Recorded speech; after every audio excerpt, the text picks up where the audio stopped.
சந்நிதியில நீ வேதனையோடு இருக்கக்கூடாது, அவர் சந்நிதியில நீ துக்கத்தோடு இருக்கக்கூடாது, அவருடைய சந்நிதியில நீ பாரத்தோடு இருக்கக்கூடாது.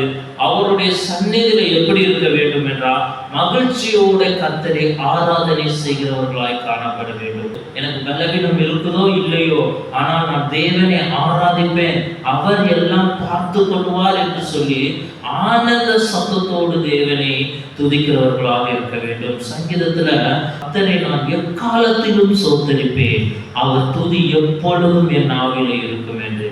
எக்காலத்தில் என்றால் கஷ்டங்கள் இருக்கும் பொழுதும், துன்பங்கள் இருக்கும் போதும், பாடுகள் இருக்கும் பொழுதும், சந்தோஷமாக இருக்கும் பொழுதும், நான் மகிழ்ச்சியோடு இருக்கும் பொழுதும், நான் கேட்டது எனக்கு கிடைத்த பொழுதும், நான் கேட்டது கிடைக்காமல் இருக்கும் பொழுதும் நான் என் தேவனை சோத்தரிப்பேன். அவர் துதி எப்பொழுதும் எந்த நேரத்திலும் என் நாவலில் இருந்து கொண்டிருக்கும், எல்லாம் நன்மைக்கே என்று சொல்கிறார்.